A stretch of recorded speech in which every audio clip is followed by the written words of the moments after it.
Hi friends, आज मैं एक हृदय रोग के मामलों में इस्तेमाल किए जाने वाले एक इंजेक्शन का रिव्यू करने जा रहा हूं।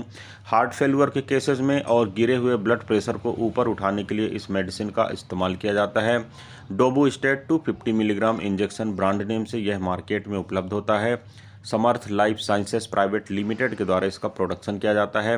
कीमत की अगर बात करें तो 20 ml का एक वायल मार्केट में 380 रुपीज़ का उपलब्ध होता है। फ्रेंड्स, अगर अभी तक आपने मेरे चैनल को सब्सक्राइब नहीं किया है तो प्लीज़ चैनल को सब्सक्राइब कर लें।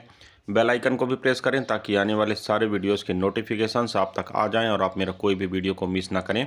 अगर आपने इस प्रोडक्ट को या इस मेडिसिन को इस्तेमाल किया है या आपके साथ या आपके किसी पेशेंट के साथ यह मेडिसिन इस्तेमाल में आई है और उसका क्या एक्सपीरियंसेस रहा है, कमेंट सेक्शन पर लिखकर मुझे ज़रूर बताएं। आइए फ्रेंड्स, वीडियो शुरू करते हैं। सबसे पहले देखते हैं इसके कंपोजिशन या इसके कंटेंट के बारे में। तो फ्रेंड्स, इसमें डोबुटामाइन 250 मिलीग्राम की मात्रा में उपलब्ध होता है। अब देखते हैं फ्रेंड्स इस मेडिसिन या इस इंजेक्शन से जुड़े कुछ अन्य वैकल्पिक ब्रांड्स के बारे में। तो फ्रेंड्स, डोटामाइन 250 मिलीग्राम इंजेक्शन जिसे नियॉन लेबोरेटरीज लिमिटेड के द्वारा बनाया जाता है। डोबुटाम 250 mg इंजेक्शन जिसे यूनाइटेड बायोटेक प्राइवेट लिमिटेड के द्वारा बनाया जाता है। डोबुसेफ 250 mg इंजेक्शन जिसे VHB लाइफ साइंसेस द्वारा बनाया जाता है। डोबुरान 250 mg इंजेक्शन जिसे VHB लाइफ साइंसेस लिमिटेड के द्वारा बनाया जाता है। और डोबियर लाइफो 250 mg इंजेक्शन जिसे चंद्रा भगत फार्मा प्राइवेट लिमिटेड के द्वारा बनाया जाता है। फ्रेंड्स, मार्केट में मिलने वाले सेम कंपोजिशन के साथ उपलब्ध कुछ ये ऐसे डिफरेंट ब्रांड्स होते हैं जिन्हें आप इस मेडिसिन के न मिलने की स्थिति पर भी परचेस कर सकते हैं, अपना काम चला सकते हैं। आपको इफेक्ट सेम मिलेगा क्योंकि इनके अंदर का जो साल्ट या मॉलिक्यूल होता है वह सेम होता है। अब देखते हैं फ्रेंड्स इस मेडिसिन के कुछ प्रमुख इस्तेमाल के बारे में। तो फ्रेंड्स, इस इंजेक्शन का प्रमुख इस्तेमाल हार्ट के फेल्यूर होने में गिरे हुए रक्तचाप को ऊपर उठाने के लिए किया जाता है, यानी इस मेडिसिन को लो बीपी के केस में दिया जाता है। अब फ्रेंड्स, हार्ट फेल्यूर और हार्ट अटैक जनरली एक ही समझा जाता है, परंतु दोनों चीज़ें अलग अलग हैं। इन दोनों में क्या डिफरेंस होता है, हार्ट फेल क्या कहलाता है और हार्ट स्ट्रोक क्या कहलाता है, इसे आप मेरे चैनल पर वीडियो सर्च आउट करके चेक कर सकते हैं। अब देखते हैं फ्रेंड्स इस इंजेक्शन के कुछ साइड इफ़ेक्ट के बारे में। तो फ्रेंड्स, ब्लड प्रेशर का बढ़ जाना और नींद आने में कठिनाई का होना इसके कुछ कॉमन साइड इफ़ेक्ट के रूप में देखे गए हैं। अब देखते हैं फ्रेंड्स इस इंजेक्शन को इस्तेमाल कैसे करना चाहिए। तो फ्रेंड्स, आपका जो डॉक्टर है, आपका जो प्रिस्क्राइबर है, वह आपको इस मेडिसिन को देगा, एडमिनिस्टर करेगा। आपको सेल्फ मेडिकेशन नहीं करना है। यह मेडिसिन जनरली आईसीयू के अंदर इस्तेमाल होती है। बहुत ही घातक किस्म की मेडिसिन होती है और अत्यंत यूज़ में आने के बाद आपको इस्तेमाल करने की एडवाइस की जाती है। अतः बेहतर होगा कि आप सेल्फ एडमिनिस्टर ना करें। इसे ड्रिप के साथ मिक्स करके दिया जाता है। इसके अलग अलग रेजिमेन होते हैं, इसलिए कार्डियोलॉजिस्ट डॉक्टर को ही रहने दें। आप कार्डियोलॉजिस्ट ना बने या आप विशेषज्ञ ना बने, आप स्वयं चिकित्सा ना करें। डॉक्टर के द्वारा प्रिस्क्राइब करने पर ही आप इस मेडिसिन को इस्तेमाल करें। अब देखते हैं फ्रेंड्स यह मेडिसिन काम किस तरह करता है। तो यह इंजेक्शन एक सिम्पैथोमिमेटिक एगोनिस्ट होता है और जो हार्ट के रिस्पांस होता है उसकी एक्टिविटी जो होती है उसके रिसेप्टर्स की एक्टिविटी को बढ़ाता है, जिस कारण यह मेडिसिन वर्क करती है।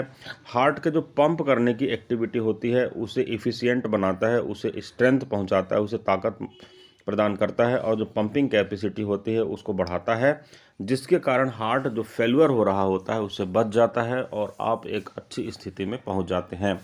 आपका ब्लड प्रेशर गिर रहा होता है चूँकि हार्ट अच्छी तरह से पंप नहीं करता है और उस कंडीशन पर यह मेडिसिन आपके गिरे हुए ब्लड प्रेशर को ऊपर उठाती है, ब्लड को अच्छी तरह से फ्लो करती है आपकी बॉडी के अंदर और आप धीरे धीरे स्वस्थ हो जाते हैं।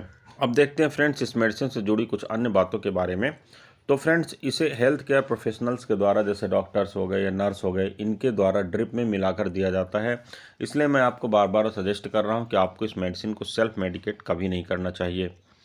आपके खून में सोडियम और पोटेशियम के लेवल की निगरानी करने के लिए आपका जो डॉक्टर होता है वह इस मेडिसिन देने के दौरान नियमित रूप से इसका ब्लड टेस्ट करा सकता है। यह आवश्यक होता है, इसके लिए आपको आनाकानी नहीं करना चाहिए। अगर आप गर्भवती हैं या प्रेगनेंसी की प्लानिंग कर रहे हैं या स्तनपान करा रहे हैं तो आपको इस बारे में डॉक्टर से उचित परामर्श करना चाहिए। उसके पश्चात ही मेडिसिन का एडमिनिस्ट्रेशन करना चाहिए।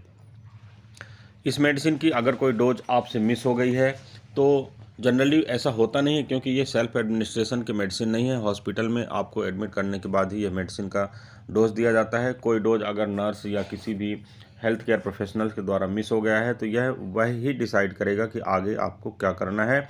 आपको किसी भी प्रकार का एक्शन लेने की आवश्यकता नहीं है। अब देखते हैं फ्रेंड्स इसके कुछ सेफ्टी फीचर्स के बारे में। तो फ्रेंड्स, अल्कोहल के साथ इस मेडिसिन को इस्तेमाल जनरली नहीं करना चाहिए, क्योंकि किसी भी प्रकार के इंटरेक्शन हो सकते हैं।